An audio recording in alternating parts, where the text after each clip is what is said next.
Hi guys, வணக்கம். இன்றைக்கி என்ன பார்க்க போகிறோன்னா, பிஜியில் டிஆர்பி எக்ஸாம் வந்து தமிழ் 10th ஸ்டாண்டர்டை தான் பார்க்க போகிறோம். இப்போ வந்து பார்த்திங்கன்னா 10th ஸ்டாண்டர்ட் நம்ம மேஜர் வந்து வேறங்கன்னா 10th புக்கு படித்தாவே போதும்.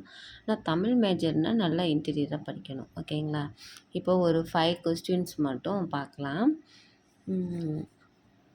தென்னன் மகளே திருக்குறளின் மாண் புகழே இன்னரும் பாப்பதே என் தொகையே நற்கணக்கே என்ற பாடலின் தென்னன் என்பது யாரை குறிக்கிறது அப்படின்னு பார்த்தீங்கன்னா பாண்டிய மன்னன். யாரை குறிக்கிறதுனா பாண்டிய மன்னன். இதில் வந்து 4 ஆப்ஷன் கொடுப்பாங்க. நீங்கள் வந்து பாண்டிய மன்னன் பார்த்துக்கோங்க.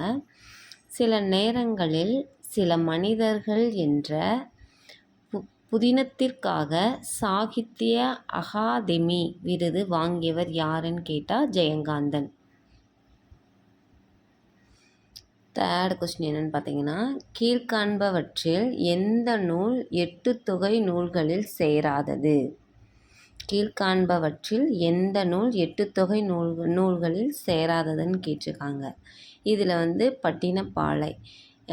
அதில் எதுனா நற்றிணை, குறுந்தொகை, புறநானூறு, அகநானூறு, அந்த 8 தொகை நூல்களை பார்த்துக்கோங்க. அதில் எது வராததோ அதை வந்து டிக் பண்ணியிருக்கேன். இப்போ அதில் வந்து பட்டினப்பாலை. அது 4th கொஸ்டின் என்னென்னு பார்த்தீங்கன்னா, திருவள்ளுவர் தவச்சாலையை இளங்குமரனார் எங்கு நிறுவினார்னு கேட்டிருக்காங்க. அல்லூர்.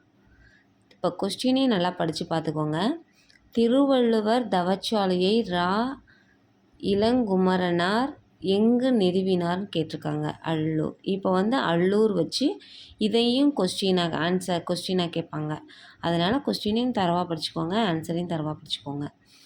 5th கொஸ்டின் என்னென்னு பார்த்தீங்கன்னா, பாரதியார் எந்த இதழ்களில் ஆசிரியராக பணியாற்றினார்? பாரதியார் எந்த இதழ்களில் ஆசிரியராக பணியாற்றினார்? இந்தியா, சுதேசமித்திரன்,